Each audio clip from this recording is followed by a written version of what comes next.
नमस्कार दोस्तों, मैं देवेंद्र पारिक स्वागत करता हूं आपका जीके बाई डीके चैनल पर। ऐसा चैनल जिस चैनल के अंदर न केवल जीके पढ़ाया जाता है बल्कि गारंटी से याद करवाया जाता है, यानी उसको फुल अंडरस्टैंड के साथ पूरी ट्रिक्स जितनी आवश्यकता होती है पूरी लगा करके, और पूरा टारगेट होता है कि आपको याद हो जाए। ठीक है दोस्तों, पॉइंट की तरफ चलें। पॉइंट आज का शक कब आए? मौर्योत्तर काल के अंदर जो यूनानी हमने पढ़े थे विदेशी आक्रांता, मौर्योत्तर काल में मतलब मौर्यों के बाद विदेशी आक्रांता, उसमें सर्वप्रथम हमने पढ़ा यूनानियों को। और देखिए कि क्रमशः है, ये बात मैंने पहले ही बताई थी आपको कि हिंद यूनानी, शक, पल्लव और कुषाण। तो इसलिए इसको ध्यान से देखिएगा। सबसे पहले हम किसकी बात करें यहाँ पर? शकों की। अच्छा, ये पल्लव नहीं है, पल्लव है, ये भी थोड़ा सा आप ध्यान रखिएगा, ये क्योंकि कई बार कंफ्यूज हो जाता है तो स्टूडेंट्स गड़बड़ कर देते हैं, इसलिए इसको क्लियर रखिएगा। अभी चलते हैं एक बार। शक कौन थे? यूनानियों के बाद आने वाले शासक, विदेशी आक्रांता जो भारत आए। अच्छा, वो क्यों आए? ये बड़ा इंपॉर्टेंट क्वेश्चन है, वो क्यों आए भारत? ठीक है, ये बहुत इंपॉर्टेंट। अच्छा, कहां से आए? ये कुछ ऐसे प्रश्न हैं जो हमें मालूम होना ही चाहिए, और यहीं से प्रश्न बन जाते हैं दोस्तों, इसलिए इनको अच्छे से ध्यान से देखना। कहां से आए? ये मध्य एशिया से आए। कहां से आए? मध्य एशिया से। क्यों आए? चारागाहों की खोज में आए। किसकी खोज में आए?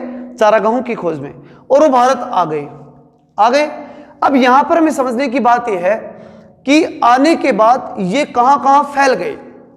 तो देखिए दोस्तों, सबसे इंपॉर्टेंट चीज ये कि ये नंबर से सबसे पहली शाखा तो यहां रुक गई। कहां? अफगानिस्तान में।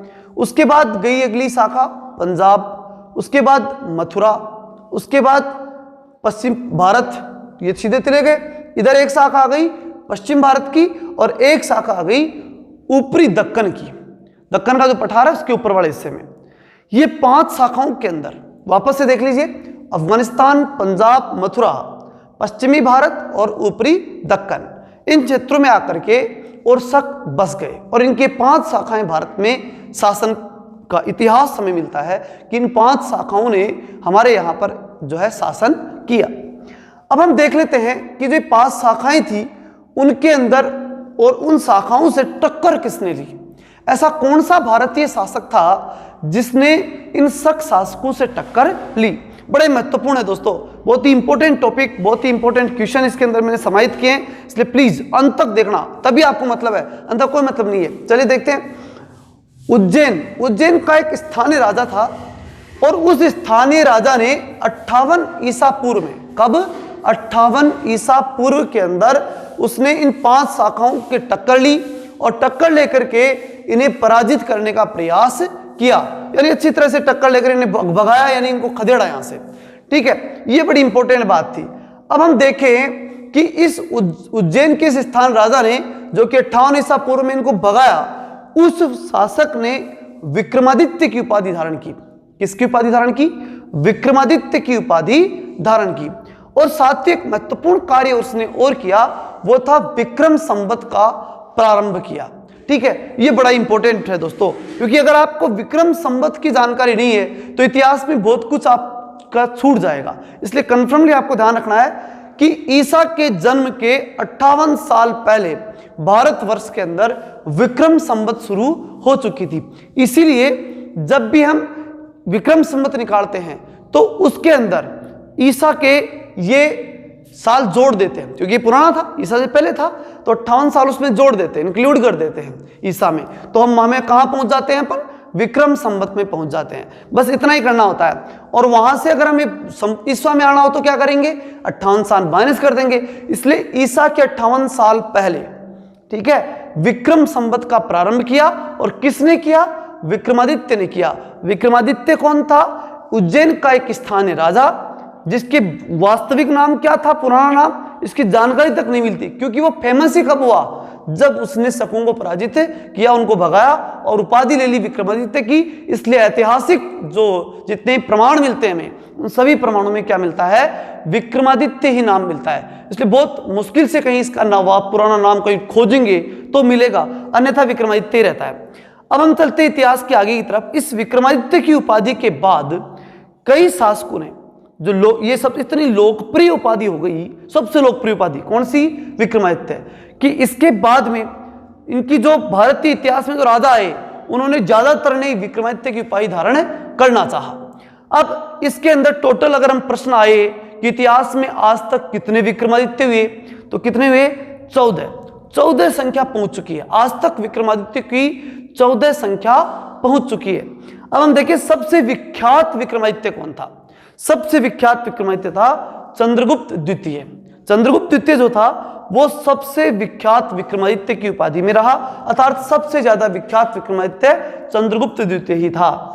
अब हम आगे देखें इसमें जो कि बहुत ही महत्वपूर्ण बातें हैं, एग्जाम में आने लायक है, सबसे इंपॉर्टेंट, उनको ध्यान से देखिएगा कि पश्चिमी भारत की जो शाखा थी, ये शाखा पश्चिम भारत वाली जो शाखा है, ये शाखा अंत तक चली और इसके अंदर ही सबसे लंबे समय तक चली और इसमें एक महत्वपूर्ण शासक हुआ। उस शासक की जानकारी हमें होनी चाहिए।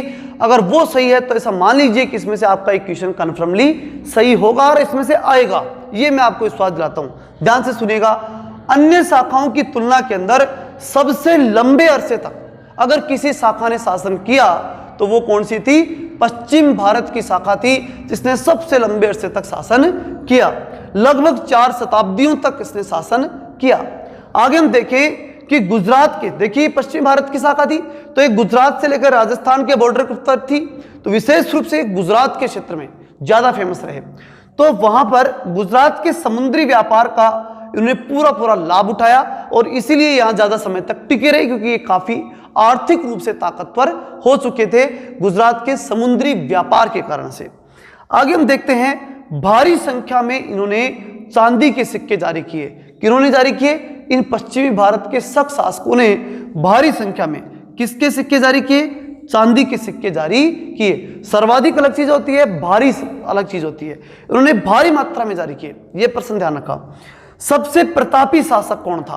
किन में? शकों में। और विशेष रूप से क्योंकि देखिए ये तो शाखाएं सब लुप्त हो चुकी, सबसे इंपॉर्टेंट शाखा कौन सी है? पश्चिम भारत की शाखा। और उसके अंदर सबसे प्रतापी शासक था रुद्रदामन। कौन था? रुद्रदामन। कब आया? 130 से लेकर के और 150 ईस्वी के अंदर आया, मतलब ईसा के बाद आया। ये ध्यान रखने की बात है। यहां मैंने 58 साल ईसा के पहले की बात की थी, जब इस स्थान राजा जिसका नाम बाद में विक्रमादित्य हुआ उसने आक्रमण किया था, मतलब जब शक आए थे तब की बात थी वो तो। लेकिन उसके बाद 130 से लेकर 150 ईस्वी के अंदर रुद्रदामन आया। कौन आया? रुद्रदामन। बहुत ही महत्वपूर्ण शासक दोस्तों। मैं वादा करता हूं इसमें से आपका एग्जाम में क्वेश्चन अगर मौर्योत्तर काल में पूछेगा तो इसमें से पूछेगा, कंफर्म है। ध्यान से सुनना, काठियावाड़ की सुदर्शन झील, और ये सबसे इंपॉर्टेंट झील जो अगर या तो इसमें पूछ ले, इसमें नहीं तो फिर मौर्य में पूछेगा या कहीं ना कहीं पूछेगा, ये पक्का पूछेगा, इसलिए इस झील का अच्छे से ध्यान रखना आपको। काठियावाड़ की सुदर्शन झील जो है जिसका निर्माण मौर्यों ने करवाया था, उसका इसने क्या करवाया? रुद्रदामन ने जीर्णोद्धार करवाया, मतलब फिर से इसका निर्माण करवाया। दूसरा इंपॉर्टेंट काम क्या था रुद्रदामन का? वो था कि संस्कृत प्रेमी था। क्या था? संस्कृत का प्रेमी था। और उसने क्या किया? सबसे पहले विशुद्ध संस्कृत भाषा में, किस भाषा में? संस्कृत भाषा में अभिलेख लिखवाए और उन अभिलेखों में गिरनार अभिलेख उन्होंने जारी करवाया। किसने? रुद्रदामन ने गिरनार अभिलेख लिखवाया था। ध्यान रखना, बहुत ही इंपॉर्टेंट क्वेश्चन, और संस्कृत भाषा में लिखवाया था। इससे पहले जो अभिलेख हुआ करते थे वो प्राकृत भाषा में हुआ करते थे, इसलिए बड़ा इंपॉर्टेंट टॉपिक था दोस्तों। अंत तक देखा, बहुत बहुत धन्यवाद आपका। लेकिन आगे भी चलें, आगे लगातार देखते रहें। अगर अभी तक आप हमारे चैनल को सब्सक्राइब नहीं किया आपने तो प्लीज सब्सक्राइब कर दीजिए और अधिक से अधिक दोस्तों को भेज करके इसका लाभ अधिक से अधिक दोस्तों को दीजिए। जय हिंद, जय भारत।